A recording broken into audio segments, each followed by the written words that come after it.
Скъпи русенци, щастлив съм, че имам възможността да ви поздравя с настъпването на новата 2017 година. Посрещаме заредени с вяра, оптимизъм и надежда за бъдещите по-успешни и по-силни дни. Изпращаме завършващата 2016 година с самочувствието на хора, изпълнили своя дълг, защото през 2016 не само успяхме да изпълним успешно изключително важния и имиджов за Русе проект Русе Европейски град на спорта 2016, но успяхме да създадем организация и да планираме изпълнението на дейностите по изключително важната за развитието на Русе инвестиционна програма, която стартира през следващата 2017 година. 12 мащабни инфраструктурни проекта, които ще дадат старта на втория етап на голямата видима промяна. Промяна, която ще приближи Русе до водещите европейски градове и ще го утвърди като национален и регионален лидер.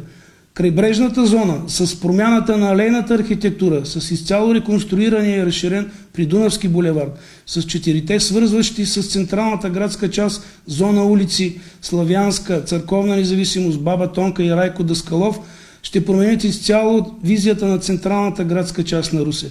Това, което правим с инфраструктурата в кварталите Родина и Чародейка с извършването на втория етап на проекта за интегрирания градски транспорт. Това, което стартираме в образователната инфраструктура в двете знакови за Русе училища Баба Тонка и Христо Ботев, с новите проекти в социалната инфраструктура, с това, което правим по междублоковите пространства, изграждането на спортни площадки, детски площадки и други инфраструктурни обекти са само една част от всичко това, което стартира като мащабни проекти през 2017.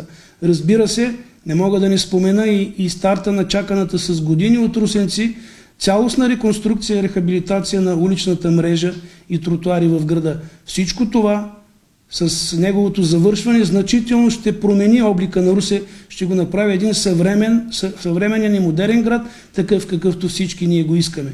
Искам да използвам случая специално да благодаря на всички вас, защото вие бяхте най-важното звено от моя екип. Вие бяхте очите и ушите на администрацията. Вие бяхте обективния граждански контрол.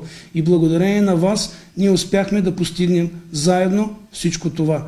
Искам да използвам случая да ви пожелая да бъдете здрави, да имате много поводи за радости и усмивки през новата 2017 година, да бъдете щастливи, късмета да е с вас и нека тя бъде годината на сбъднатите за вас мечти.